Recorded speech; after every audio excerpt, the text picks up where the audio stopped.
যদি আপনাকে এক্সপ্লেন করে বুঝাইতে হয়, তাহলে এই পদের যোগ্য আমি মনে করি যে আপনি না, মাননীয় পররাষ্ট্রমন্ত্রী। বরং আপনি আরো ভালো কোনো পদ যদি থাকে, আমি মাননীয় প্রাইম মিনিস্টারকে বলবো যে উনারা আরো বড় যদি ভালো কোনো পদ থাকে, যেখানে সব মনে করেন যে সৈয়দ বংশের লোকজন থাকে, খুব ব্রাহ্মণ সম্প্রদায়ের লোকজন থাকে, ওই জায়গার দায়িত্ব ওনারা দিয়ে দেন। কিন্তু সাধারণ মানুষ, নির্যাতিত নিপীড়িত মানুষের নেতা হিসেবে আমি মাননীয় পররাষ্ট্রমন্ত্রীকে বলবো যে যদি একটু শিকারও হয়, তাহলে মাননীয় প্রাইম মিনিস্টারের কাছ থেকে শিখেন যে কিভাবে কথা বলতে হয়, কিভাবে মাননীয় প্রাইম মিনিস্টার দায়িত্ব নিয়ে সারা বাংলাদেশের মানুষের নেতৃত্ব দিয়ে যাচ্ছেন। আর আপনি উনার ক্যাবিনেটের হয়ে এই ধরনের বেফাস কথা, আপনার ইন্টেনশন ভালো, আপনার মনের ভিতর ভালো, কিন্তু মুখের কারণে আপনি কি এই প্রবাসীদেরকে আমাদের এই আওয়ামী লীগ এবং সরকারের মুখোমুখি দাঁড় করাই দিচ্ছেন না।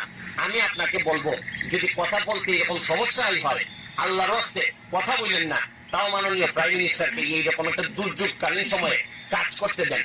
কাজ যদি নাও পারেন, বাধা দিয়েন না। এই